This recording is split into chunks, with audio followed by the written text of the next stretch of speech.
Hello and welcome to Buffy and the Art of Story Season 4. If you love Buffy the Vampire Slayer and you love creating stories or just taking them apart to see how they work, you are in the right place. Today I'm talking about the Season 4 story arc as a whole, and I am Lisa M. Lilly, novelist and founder of writingasasecondcareer.com. As to the Season 4 story, today we'll talk about an opening conflict that pays off in the climax, a season arc that's more theme-based than plot-based, and whether the one-off episodes muddle the season plot a bit. Unlike other episodes, there are no spoilers at all. I feel like I pretty much covered those last time when I talked about spoilers from Restless.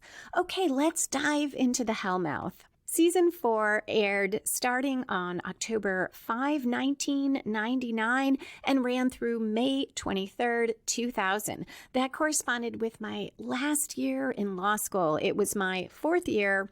You have to spend 4 years generally when you go at night like I did and worked full-time during it.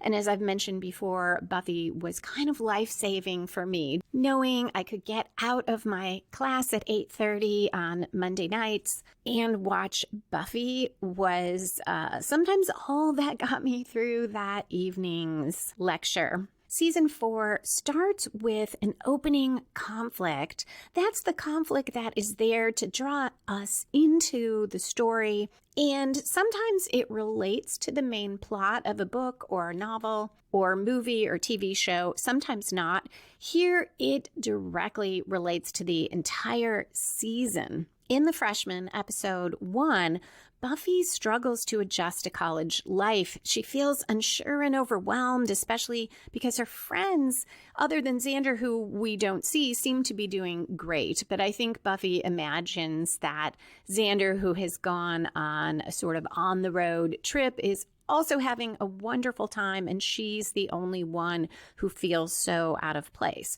Willow's excited by all the new educational opportunities, plus Oz is there on campus with her, and he has a ton of friends, both because he plays in the band and because he was left back a year. So his friends have been on campus for a year, and he smoothly fits right in. Xander, as I mentioned, is completely separate, so he is not there at the beginning of the episode, emphasizing this disconnect. And Giles is also, in a lesser way, physically out of the loop. There is no high school library to gather in, and the college library is a great metaphor for Buffy. We see her thinking, oh, okay, the library, that'll be a great place to go. And instead of that warm, sort of comfortable space she's used to, it's this cavernous room with metal shelves and so much space, and they're told to whisper, and she feels even worse there. And of course, Giles is not there. He is at his apartment. In the earlier seasons, we very rarely saw his apartment. If we did, it was for something key like Jenny Callender's death or Buffy coming to find him during the episode with Igon, where she knocks on the door and he's been drinking, or when she came back at the beginning of season 3 to see him after having taken off and disappeared on everyone. But now, if Buffy wants to see Giles, for the most part, she needs to go to his apartment, this separate place. So that too emphasizes the distance between our 4 core characters. Giles then chooses to step farther away because when Buffy goes to see him because a student has disappeared, he tells her she can handle it on her own. So if we see Buffy as the season 4 protagonist, she starts in conflict, separate from her friends and feeling lost and alone and overwhelmed, which is a great conflict to draw us in. And if we see the group as the protagonist of the season, our 4 core characters are disconnected, though some are happier than others, namely Willow. And while they unite by the end of the episode, this opening conflict essentially continues throughout the season. This is the major season conflict, in addition to dealing with Adam and the initiative. But this is the conflict that permeates the entire season, which is part of why I say in a lot of ways this season is more about theme than plot, because the theme, or one of the key themes, is what happens to the old gang, the high school gang, when everyone graduates. And while there certainly are stories about that and there's a plot arc about it, it is not as driven by or connected to the events of the plot the way that, for instance, the Buffy Angel theme and plot were connected, or Buffy and Faith connected to the season 3 themes. Next, I looked for the story spark or inciting incident for the season. So usually in a story, a film, a novel, we see that around 10% through, and it is the incident that sets off the main plot. If you're a regular listener, you know that usually I look at this by minutes elapsed in the episode, and usually we do see that story spark somewhere around 10%, occasionally a little bit later. So I couldn't really do minutes with this, or I guess I could, but that would be way more time calculating than I wanted to do. So I looked at it by episodes, and with 22 episodes, 10% through would be about 2.2, and that is living conditions. That's the Kathy episode where Buffy struggles with this new roommate who does turn out to be a demon. She also meets Parker when she's avoiding Kathy, which is what happens about 20% through the episode. She's also pretty mean to Kathy in the cafeteria right around then, which seems un-Buffy-like. But later in the episode, we realize Kathy is gradually stealing Buffy's soul. So we could see that in a metaphoric sense as a story spark for the season, because Buffy's soul, in a way, is her connection to her friends, to Giles, also to her mom, who is also separate. Buffy's no longer living with her mom. And if we see that as Buffy losing her soul and losing her way, this is a sort of spark for that. But the other thing is, while Living Conditions was not a favorite episode of mine, it is symbolic of how much loss and change Buffy is dealing with. She has lost a lot of what grounds her. Angel is gone, and thus we get the Parker rebound relationship disaster, which starts in this episode.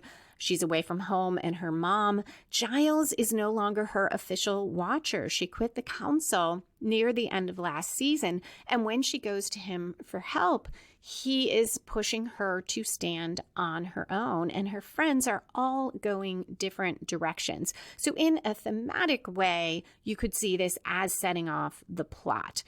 When we look solely at the plot of season 4, which I see more so as Buffy versus the Initiative, or Buffy and her friends versus the Initiative and Adam, it doesn't do much in that regard. The next major plot point I look for in stories is what I think of as the 1/4 twist, because it often comes about 25% through, though on television episodes, it's sometimes as late as 1/3 of the way through.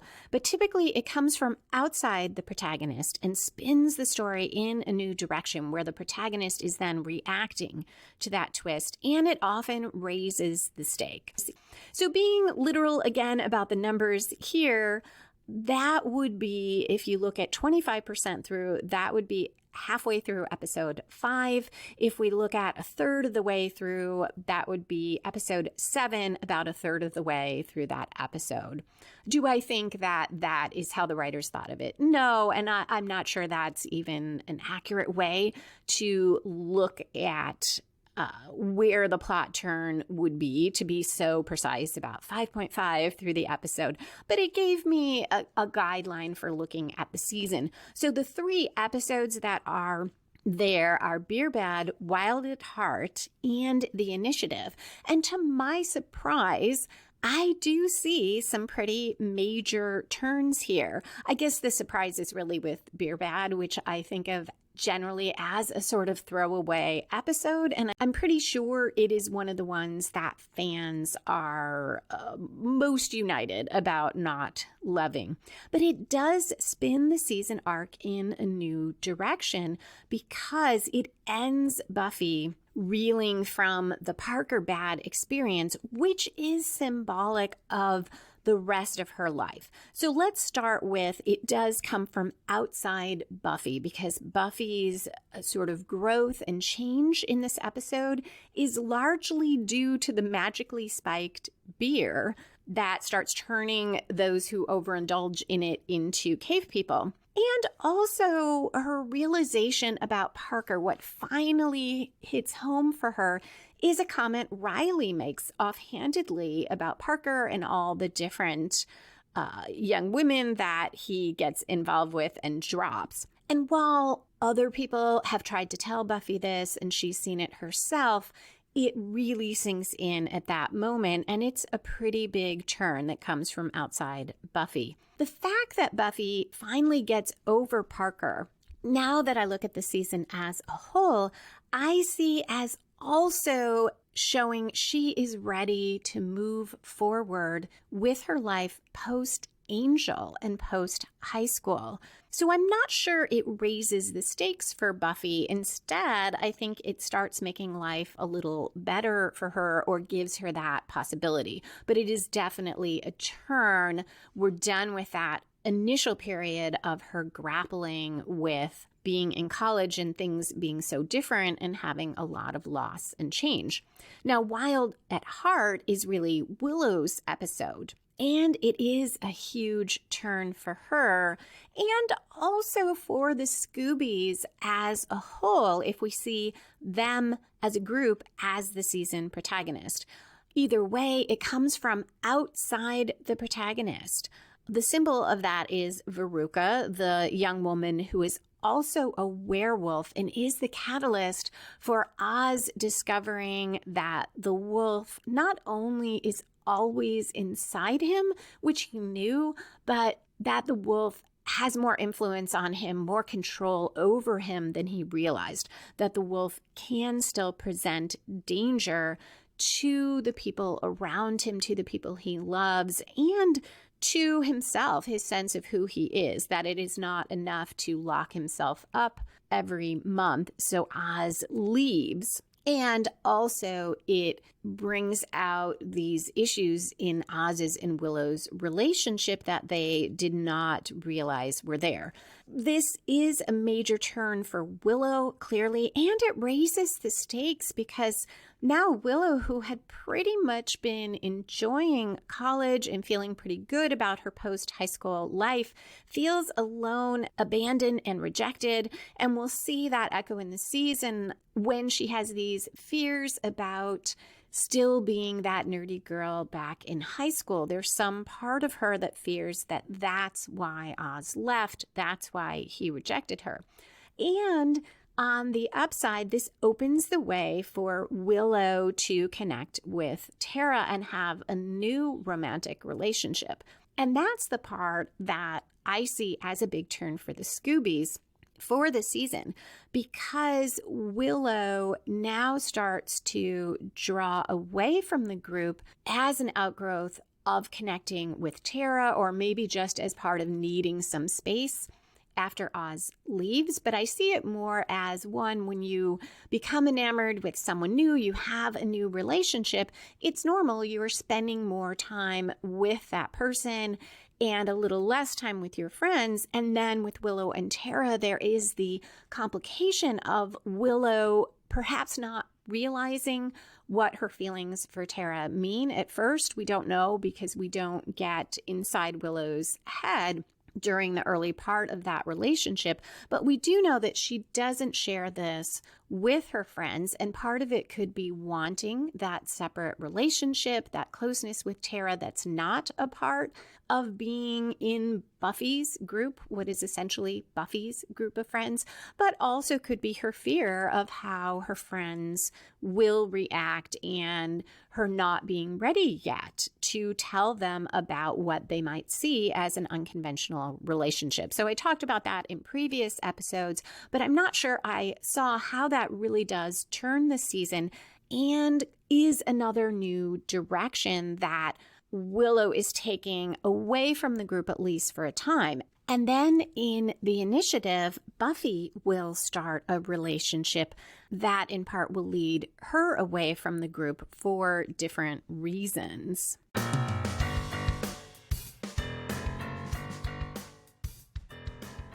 Buffy and the Art of Story Season 2, Part 2, Episodes 12 through 22, How to Write About Love, Pyrrhic Victory, and Betrayal, is now available in print and ebook editions. It is a great gift for the Buffy fan on your list or for yourself. You can find a link in the show notes or go to lisalily.com/Buffy and you'll find all the Buffy books listed there.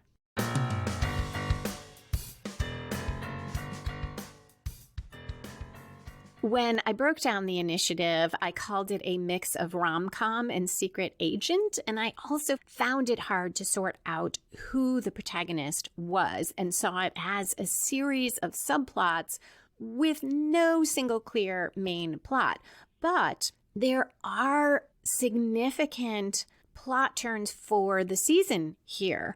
Buffy confronts Professor Walsh about how insensitive Walsh is to Willow, and Walsh admires Buffy for it, comments on it to Riley, and this inches Riley toward realizing that he does have feelings for Buffy, which is something that he figures out in the course of the episode. And at the end, they connect over both finding each other peculiar. And this will definitely change the entire season arc. It brings Buffy into the orbit of the initiative and to cross paths more directly with Adam, though presumably Buffy, she would have gone after Adam regardless, but she would have known a lot less about him if she were not involved with Riley. Also, we get the seeds of Buffy and Professor Walsh connecting, and we learn in this episode for the first time that Riley is in the initiative. We've seen these glimpses of it, but we didn't know Riley was part of it, and we didn't know Walsh was running it. And finally, Riley and Buffy clash, though they don't recognize each other, when the initiative is trying to capture Spike, who also escaped from the initiative after being captured last episode. And Spike discovers he can't hurt humans, and he blames Buffy for all of it and wants to kill her. So these 3 episodes as a whole have so many major turns for our core characters. We also have Giles and Xander both commenting in the initiative on not feeling that Buffy needs them, which will come back in the Yoko factor. All of this raises the stakes because Riley's in the initiative and we start finding out their goals, though they are capturing demons, are much different than Buffy's. All of the events in these episodes contribute to the growing distance between our 4 core characters. Also, Xander doesn't have any major storyline in any of these 3 episodes. Neither does Giles, but in the previous 3 seasons, while Giles always is important to Buffy, we generally were seeing through the whole high school world through the eyes of Buffy, Willow, and Xander, not Giles, though he occasionally got episodes centered around him. So it's not as unusual for him. But with Xander, he's almost like an afterthought in these episodes. And I don't know if that was purposeful, but it fits his season narrative arc of not knowing how he fits with his friends anymore because they're in college. He's not. He doesn't know what it is he wants to be doing with his life. He doesn't know where he's going. And the fact that there is this pivotal point in the season where we normally would see a major plot turn in a story, and there's relatively little about Xander, seems so symbolic and really fits the theme of the season of disconnection. Next, I looked at the midpoint of the season. That's where typically in a story we see the protagonist make a major commitment to the quest or suffer a major reversal or both. And I think the best example of this was in season 1. Episode 6 of 12 was the episode Angel, where Buffy had that serious reversal of finding out that Angel, who she was falling for, was a vampire. And then she made a pretty big commitment by laying down her weapons when fighting him and offering him her neck and trusting that he was not going to try to kill her. Season 2 also had a very strong reversal. It was beyond the midpoint. It was the end of episode 13, Surprise, where Buffy and Angel first commitment, they made love for the first time, and then Angel turned evil again, lost his soul. So it was past the midpoint, but major reversal.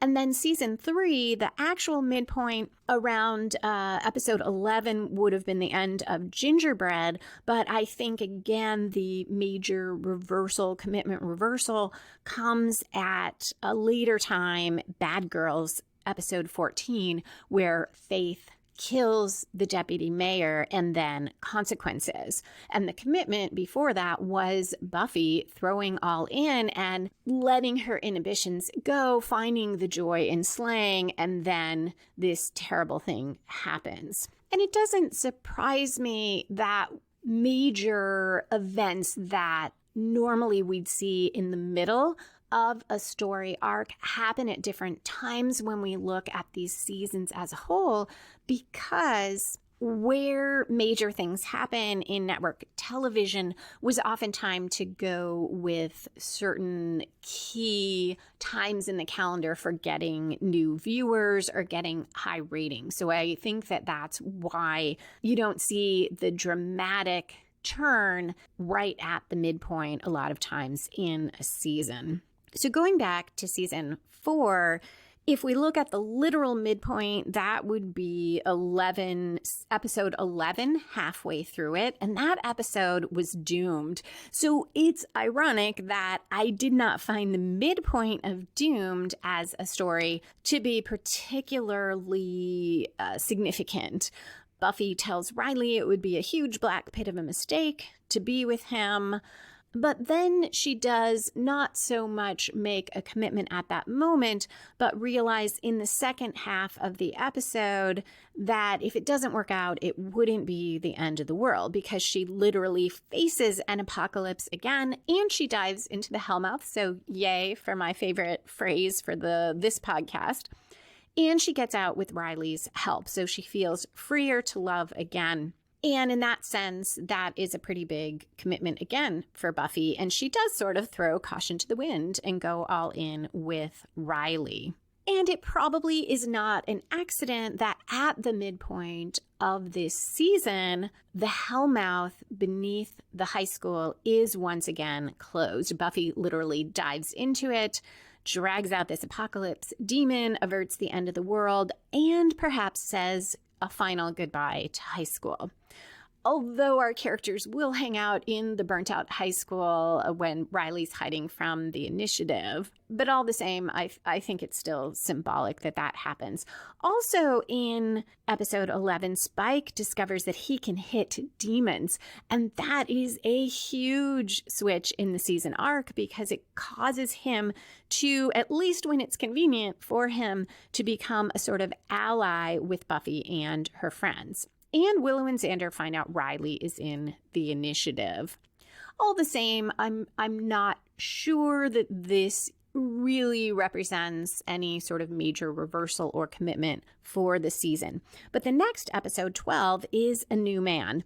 That's the one where Giles turns into a demon. It's on Buffy's birthday, like Surprise and Innocence were. Buffy has been telling Giles how Professor Walsh is the smartest person she ever met and fangirling over her, much to Giles' dismay. And when he turns into a demon, we see his feelings for Professor Walsh come out. Buffy also reveals herself to Walsh as the Slayer in this episode. So perhaps that is the major commitment of the season, that Buffy shares her true identity with Walsh and learns about the initiative. She also downplays her strengths and her experience to try to make Riley feel better, something I see as a sort of reversal. Buffy reconnects with Giles at the end of the episode, realizing she's been taking him for granted. But I don't think we see a lot of change in the Buffy-Giles relationship because of that. And you can hear more about that in 2 weeks when I'll be sharing a bonus episode I did about A New Man and comparing it to the Buffy-Giles episode, The Dark Age.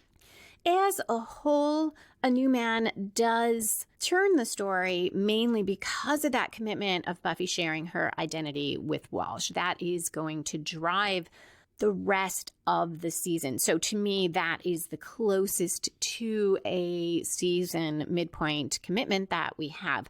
And then the next episode is the I in Team. That's episode 13. So closer to where we saw the type of midpoint commitment and reversal I usually look for in season 2 and season 3.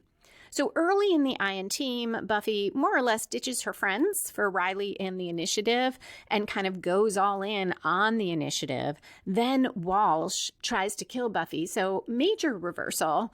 I think that is the key reversal of the season, along with Adam killing Professor Walsh. Major reversal for Professor Walsh for sure, but also for Buffy because now Adam is loose in the world, and perhaps even with his design flaws, if Professor Walsh were still around, she might have been able to deal with that, but now no chance of that. So these 3 episodes taken together do have some pretty big commitments and reversals, just not one key moment the way we have in Surprise with Buffy making love with Angel and then that reversal of him turning evil. On to the last major plot turn in most stories, which often comes at the 3/4 mark or maybe 2/3 through, depending on the type of story. And it usually grows out of the midpoint and takes the story in yet another new direction.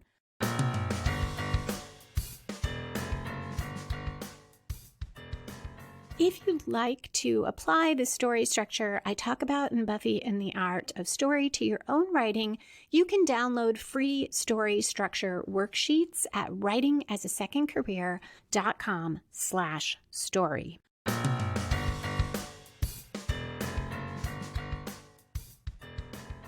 Here, the 3 episodes that are right around there are Goodbye, Iowa, episode 14, and This Year's Girl and Who Are You, the 2-part Faith episodes 15 and 16. So in Goodbye, Iowa, Adam steps out into the world and starts exploring and killing. Spike suggests Riley was in on Professor Walsh killing Buffy, or trying to kill Buffy, rather. And Riley struggles with withdrawal from the initiative and the drugs, and he doesn't trust Buffy and says to her, "Who are you?"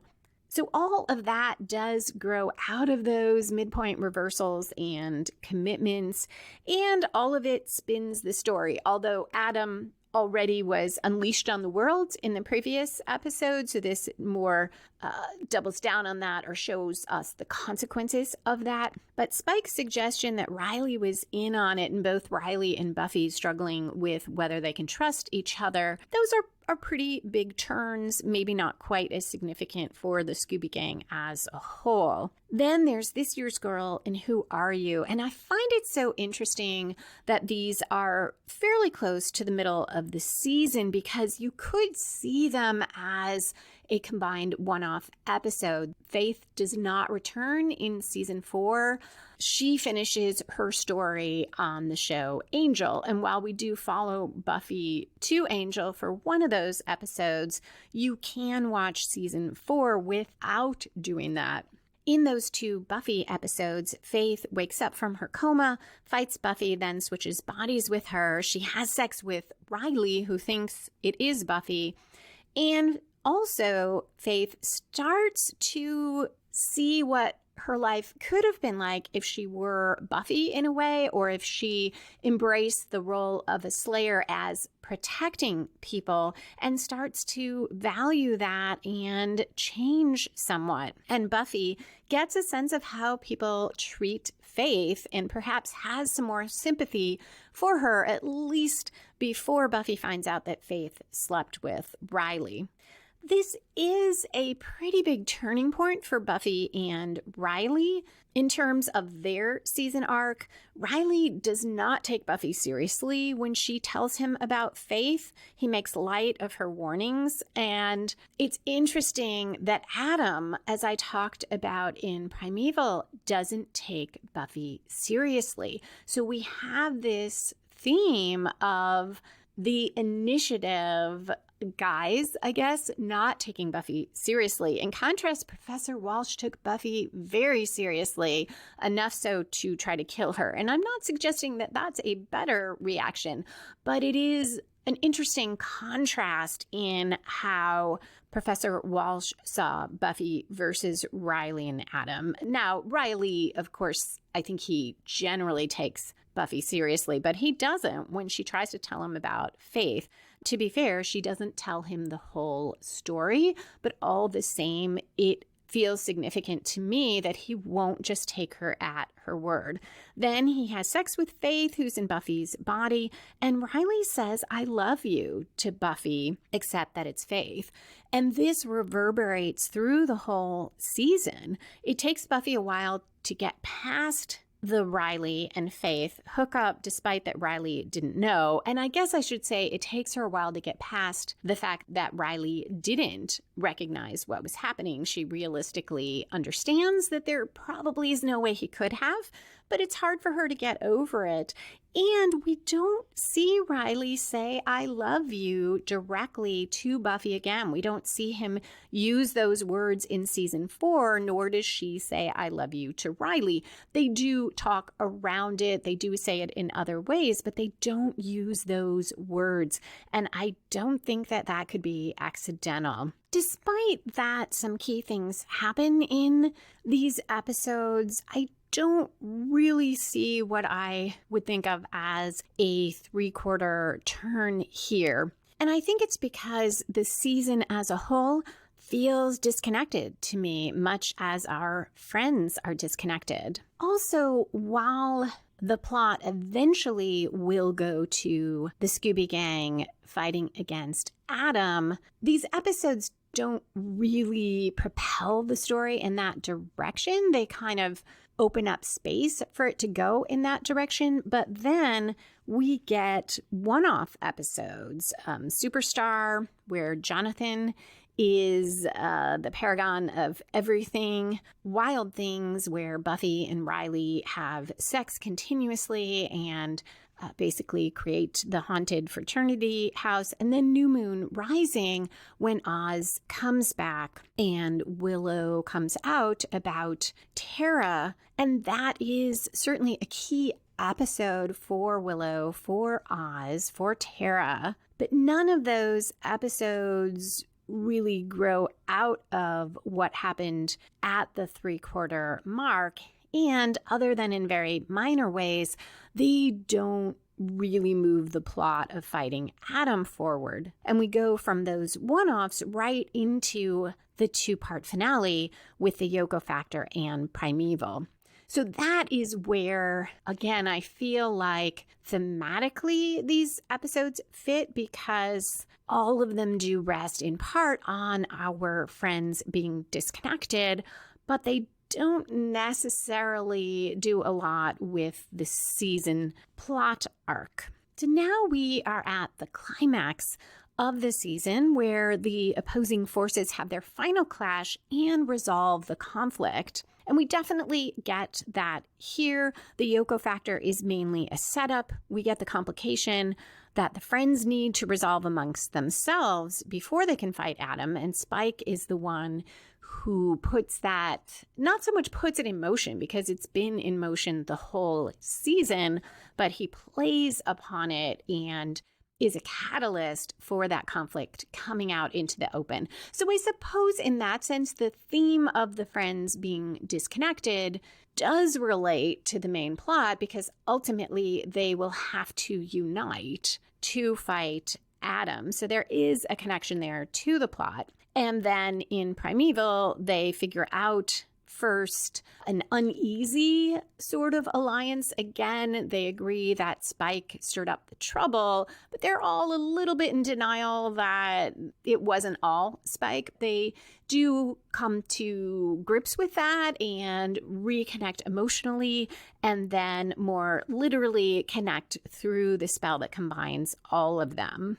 So it is a very strong climax here, and it pays off that opening conflict where the friends were all going separate directions and now they are together again. And I love Super Combo Buffy fighting Adam. Then we have something very unusual, the only time it happens in all of Buffy, which is an entire episode that is about falling action. And falling action is the part of a story where we tie up loose ends and resolve subplots. And normally that's done in a brief section at the end of the same episode that contains the climax. But here we get Restless, which is the 4 dreams of our 4 core characters. Now, we did get some falling action in Primeval. We saw the initiative suits talking about ending the initiative itself and how the project failed. We also had the fun scene with Spike killing the demon who's about to attack Giles, Willow, and Xander. And one of the show's patrons, Steve, commented on that, saying he thought it showed that Spike really does like the Scoobies, because while he kills the demon in the hope that the others won't stake him for his part in all of this, he could have just taken off, let it all play out, let the demon kill them. That also would have solved his problem. Though I suppose Buffy could have still come after him, but Spike could have left town. He didn't really have to save the Scoobies. So I thought that was an interesting insight that maybe that is part of Spike really kind of liking our friends despite his protests to the contrary.